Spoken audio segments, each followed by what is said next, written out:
Good morning, everyone. Um, just an announcement at the beginning here that we're going to take a we're going to take a month off from the Wednesday morning sit. So Samantha will send out a notice because I know we're a smaller group this morning. Samantha will send out a notice to this effect, but we'll as of as of the end of our half an hour today, we'll be taking a break until I think it's um, September 2nd or something. It's the first Wednesday in September. We'll start up again, and we will. There might be a new apparatus. We might have a different link and sort of a different apparatus of of registering, but that will all we'll send out an announcement and an invitation and probably in late August just to, and the time will be the same. So going forward, we're just going to take a month off. Um, so I wanted to share that. And in terms of sharing a few words before we go into our meditation, what's on my mind this morning is the I guess what I would call the shadow side of Seder. Uh, Seder is, as we know, the first midah really in Mussar. For those who have studied Mussar in a VOD, right? We always will start with Seder order, and we'll talk about how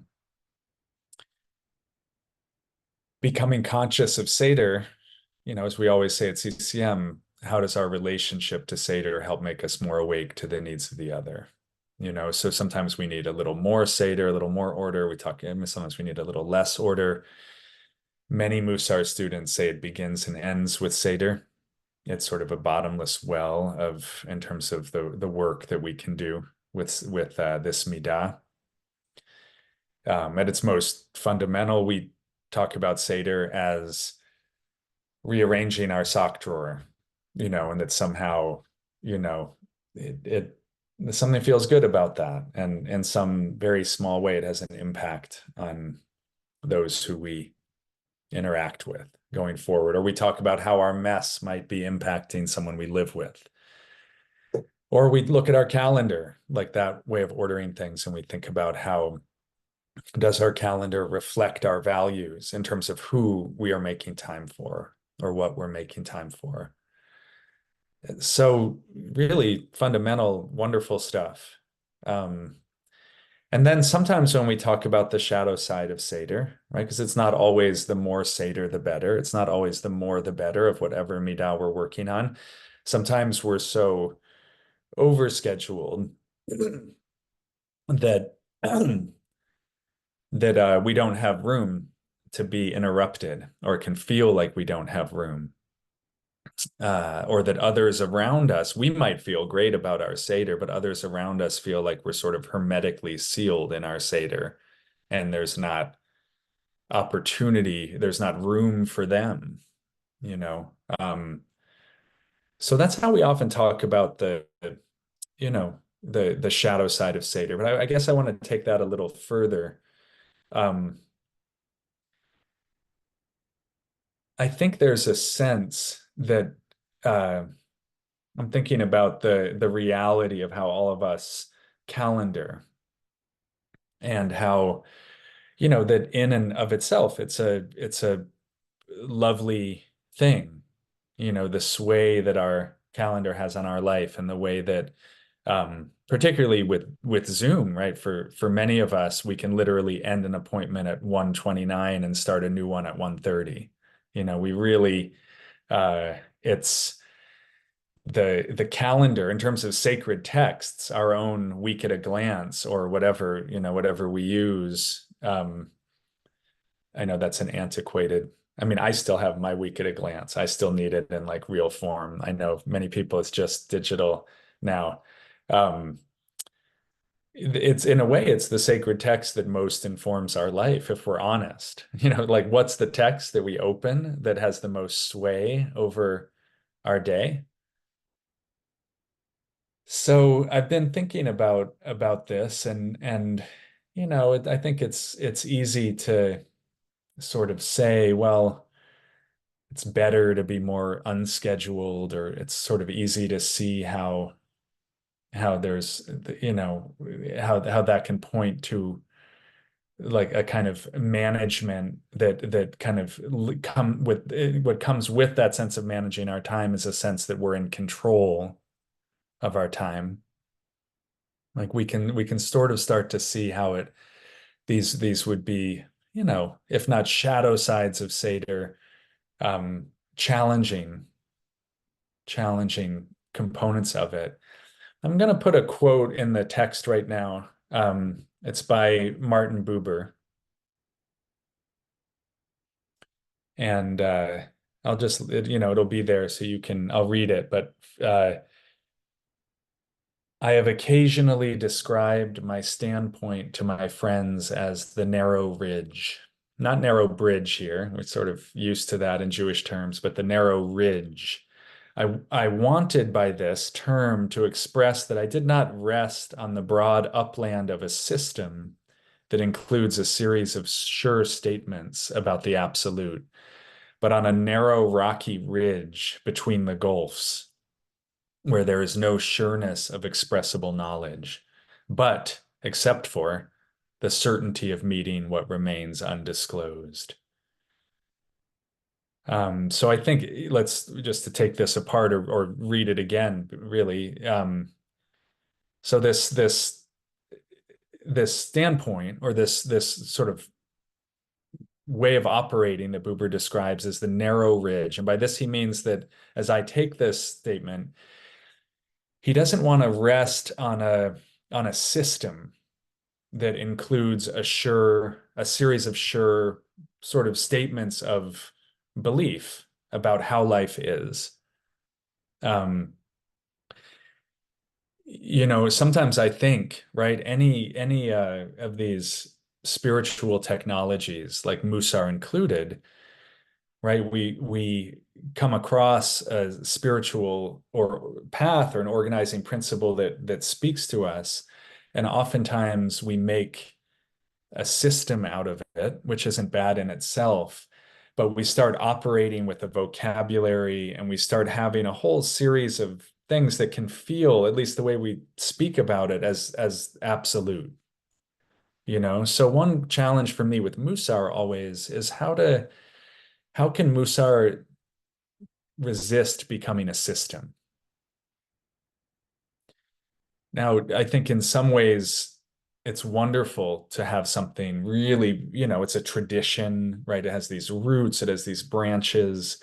But I guess by system, I mean, we don't just want something that we do that a way that we function that not only seems like we're in control, but makes it seem like there's at worst a smugness or at least a sureness that seems to come across about what we're doing. So one thing to go back, we'll return to the Buber quote in a moment, but to go back to the calendar and the schedule is that sometimes there can be a sense that we have goals with the meetings that we have on our schedule or even the classes, even if we wouldn't think about it in that way.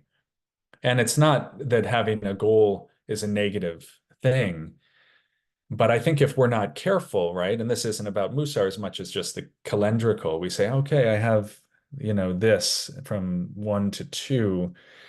Um, we forget that it's a human being and we think that I have a goal that I want to come out of this meeting, even if the goal is something as lovely as I hope that we can spend some time and catch up.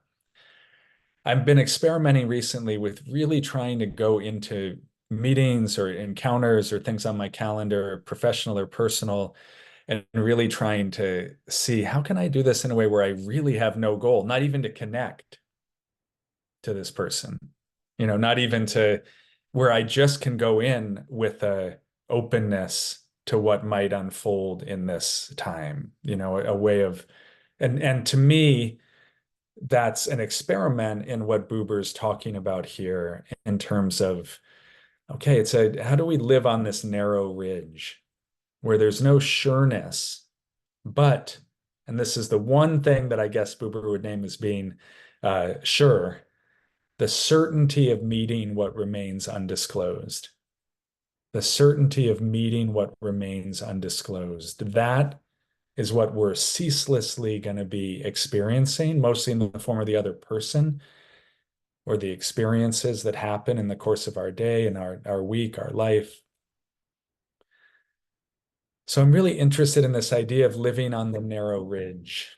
I think of it actually as something that uh, not really something to strive to do, but more of a naming of what it is that we do, that we're living on this narrow ridge, that we might have these absolute statements or organizing principles or beautiful systems that help us, but ultimately we're living on this narrow ridge, and there's not a lot of certainty beyond the intention of meeting what remains undisclosed. And within that, I think there's this lovely, lovely idea of, to again, to use Buber's language, when we have our week at a glance that's packed with things, it's very hard to not fall into an I-it relationship to what we do throughout our day, as opposed to an I-thou relationship. And I think the true I-thou relationship for Buber was very much like, this is another being. This is where his thought really resonates with Levinas and with Heschel and others. This is another being who's a mystery, who's undisclosed. To go into an encounter with another being with a goal or even an intention would be sort of sacrilegious. So how can our calendar become a mechanism for I thou encounters rather than I it encounters? How can we really be guided not by any system, no matter how beautiful, but by the certainty, knowing that there's a certainty that we're going to be meeting what remains undisclosed. I think our Ner Tamids, for those who know that term, right, that's sort of our guiding.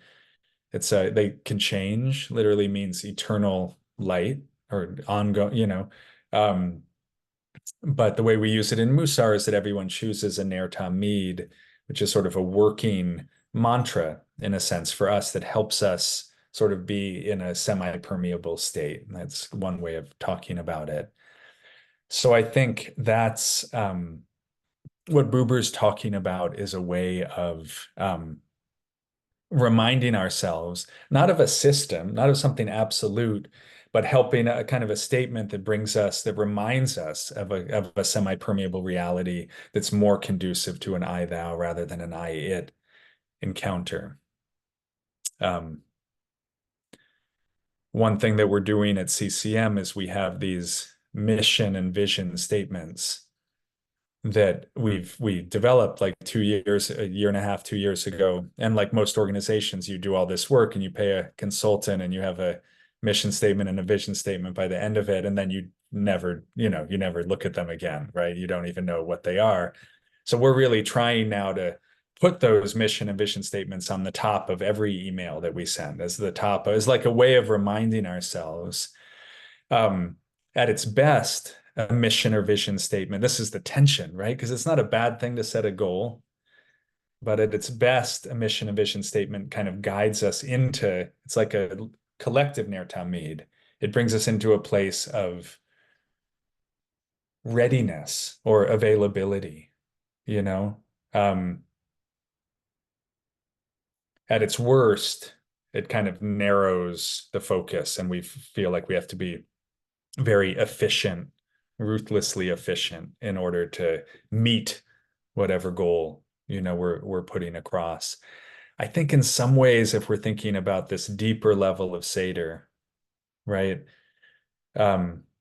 It's not a Seder that we create through like our will and our like, our Protestant work ethic, but it's like a recognition that we're actually held already by an exquisite order,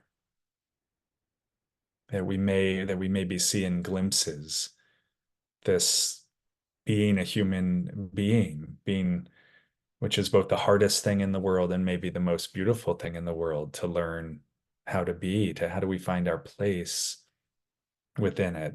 It's not an order we have to make. It's like a recognition that we're held by this exquisite order. So there's levels to Seder, like every midah. Sometimes we do need Seder to be, and it's not linear either. Sometimes we need Seder to be about the sock drawer, or the calendar. I'm not spending enough time with my family, right? It's sometimes it's that direct, and oftentimes it's that direct in an ongoing way. And in a larger sense, I think it invites us to think about what are the organizing principles that I'm actively applying to my life, and how are they of service to me and to the others who are crossing my path. The narrow ridge is a tricky symbol in some ways because it doesn't seem comfortable hanging out on a narrow ridge. Doesn't seem like we're held by an exquisite order and with that language necessarily. But I think it's trying to first, maybe what the narrow ridge is trying to do is first to like let us know that what we stand on is less solid than we sometimes imagine. And I'll end with this image. This is a favorite story I have of Chogyam Trungpa, who had the employed the image of like life as being like you're in a plane that's going down, and that's the condition of life, and you jump out of the plane in a parachute, and the parachute doesn't open, and you're hurtling towards the ground, and then but what he says is, but then the moment of grace is realizing that there is no ground, and so the narrow ridge doesn't have to be scary, right? It's like, oh, okay, there's we're not in control in the way we think we are. Our attempts at Seder often are, put us back into like a systemic way of thinking that's not always that helpful, and maybe makes us treat our daily events in our calendar and people in an I id in an objectifying way. But what would it mean to really take in this sense, if there's any certainty that can be found, that we will that to be open to the ongoing meeting of what remains undisclosed.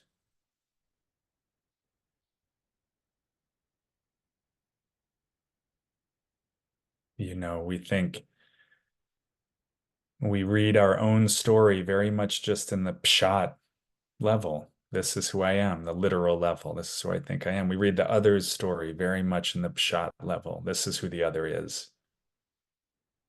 So one way of like avoiding the shadow side of Seder is to say, God, there's all these dimensions to who I am that I'm not even aware of, and I'm definitely not in control of. So all these dimensions to who the other is, different ways of reading the mystery. So as we sit this morning, just an invitation to, as always, if there's anything in, the various places I'm hopping around to that is feels like a place to sort of sit with. Um, you can take responsibility for that of like, 90% of it was not that interesting this morning, but it's one thing. I wonder what it's, I'd like to sit with that for a little bit.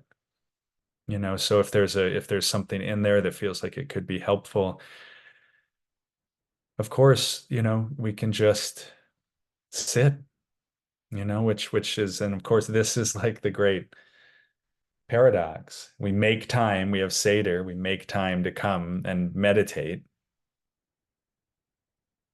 but we don't know what's going to happen within that.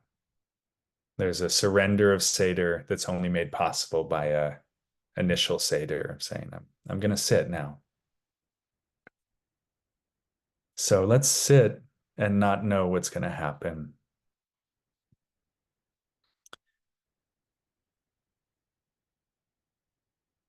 We'll sit for, yeah, about 10 minutes.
We dedicate the merit, any merit from this sit, from this offering this morning, to the benefit of all beings everywhere. May all beings be blessed. Thank you, everybody. And again, we'll taking a break in August, so maybe we'll meet in another Zoom room in the meantime, but if not, see you in early September. Thank you.